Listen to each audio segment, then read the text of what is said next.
नमस्कार, मैं मनीष कुमार सूर्यवंशी और आप देख रहे हैं वीर सूर्य टाइम्स। इस समय मौजूद हूं नारायण क्षेत्र में।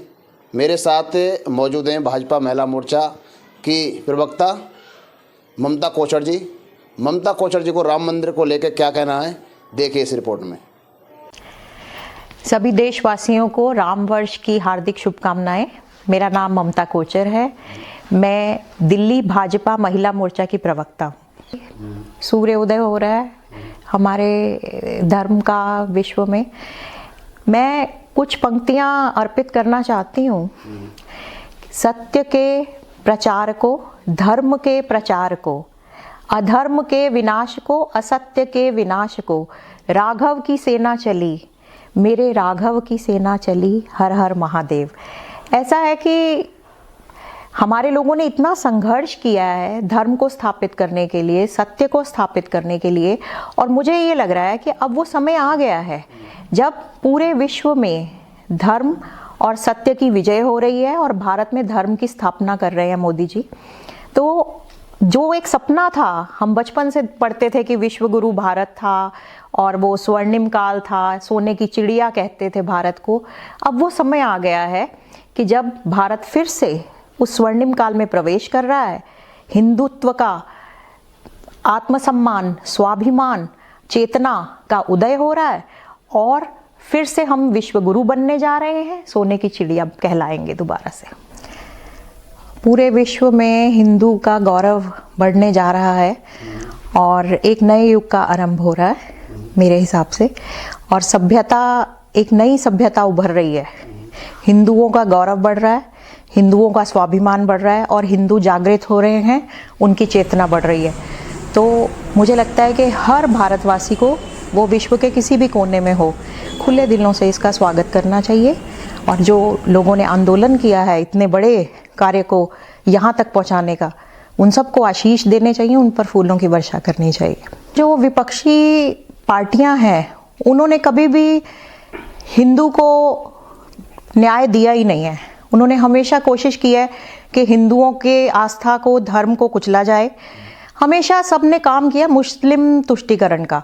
तो आज भाजपा जो है वो हिंदुओं का गौरव बढ़ा रही है, उनको एक इतनी बड़ी साहित्यिक और ऐतिहासिक जो देन दे रही है, जो कि शायद आने वाली नस्लें हमेशा याद रखेंगी कि मतलब हमारे देश में मोदी जी ने इतना बड़ा अयोध्या को सम्मान दिया है, भगवान की जन्मस्थली जो है उसको बनवाया, उसमें भगवान रामलला की प्राण प्रतिष्ठा की।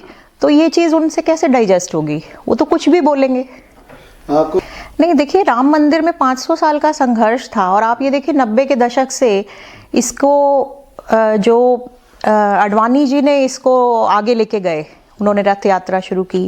इसमें हज़ारों लोगों ने कुर्बानियाँ दी, अपने घर छोड़ छोड़ के लोग वहाँ गए, महिलाओं ने अपने सुहाग दान कर दिए, कई घरों में लोग मारे गए। और आज वो ये कह रहे हैं कि ये संघर्ष जो है वो कोर्ट से हुआ है। ठीक है, अच्छी बात है, कोर्ट से हुआ है, लेकिन जिन लोगों ने बलिदान दिए हैं, जिन लोगों ने इस संघर्ष को सहारा दिया, अपना समर्थन दिया है, जो कोर्ट कचहरियों में लड़े हैं, आज तक अडवाणी जी पे केस चल रहा है। और सबसे बड़ी बात है कि मोदी जी ने जो सभी लोगों का जो संघर्ष था उसको आप सबके सामने ला के खड़ा किया। ये तो यही कहते थे कि जी मंदिर नहीं बनेगा, बताओ कब बनेगा, कब बनेगा। बनवा रहे हैं, बनवा दिया और प्राण प्रतिष्ठा कर रहे हैं। तो मुझे तो लगता है आने वाले युगों को मोदी जी का धन्यवाद कहना चाहिए कि घर वालों को ये लग रहा होगा कि जो त्याग, जो कुर्बानियाँ उन लोगों ने दी हैं, आज वो फलीभूत हो गई हैं और विश्व को भगवान राम की जन्मस्थली पे भव्य मंदिर मिल रहा है जिसमें भगवान राम की प्राण प्रतिष्ठा होगी। और जो घरों में अक्षत बांटने, निमंत्रण बांटने लोग जा रहे हैं, मुझे ये लगता है कि जिसके भी घर में वो जाएं, उन लोगों को खुले दिन से उनके ऊपर फूलों की वर्षा करनी चाहिए, उनको आशीर्वाद देने चाहिए, क्योंकि ये वो लोग हैं राम भक्त जिन्होंने अपने जीवन, अपने घर बार, अपना धन, तन मन धन समर्पित किया है इस मंदिर के निर्माण के लिए। महिलाएं जो हैं वो धर्म और संस्कृति की संवाहक होती हैं।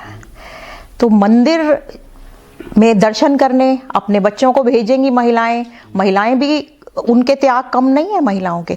वो बात अलग है कि महिलाओं के त्याग जो होते हैं वो अंडरग्राउंड होते हैं, उनको आप अनदेखा नहीं कर सकते। लेकिन तो बहुत बड़ी भूमिका है महिलाओं की भी, बहुत त्याग उनके भी हैं इस मंदिर के बनने में, और आगे आने वाली पीढ़ियों को भी भगवान राम के संस्कारों से जोड़े रखेंगी हमारी बहनें।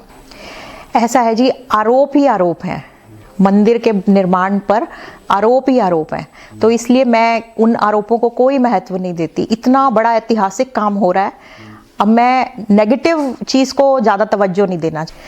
पूरे देश के सभी देशभक्तों से, राम भक्तों से, सभी को मैं यही कहना चाहती हूँ कि एक नए युग का आरंभ हो रहा है। अपनी सोच को सकारात्मक रखें, भगवान राम को अपने जीवन का आदर्श रखें और उनके कदमों पर चलते हुए हम अपनी हिंदू सभ्यता को, अपने हिंदुत्व को आगे लेके जाएं। देखिए, ये तो स्वाभाविक था, क्योंकि उनके पिताजी ने तो अपने कार्यकाल में कार सेवकों पर गोलियां चलवाई थी और भारी विरोध किया था संघर्ष का राम मंदिर के। तो ये स्वाभाविक है उनकी तरफ से। और मैं तो ये कहूँगी, बहुत बचपन में सुनते थे हम भी कि वो मुलायम है, मुलायम नहीं है, तो उनसे ये स्वाभाविक है ये मिलना रिएक्शन।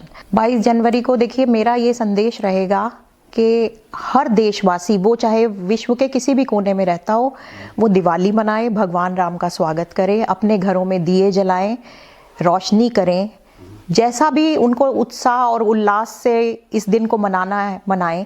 और 2024 का वर्ष एक ऐतिहासिक वर्ष होने वाला है और ईश्वर ने चाहा, भगवान राम का आशीष रहा तो इस साल हम 3 दिवालियां मनाएंगे।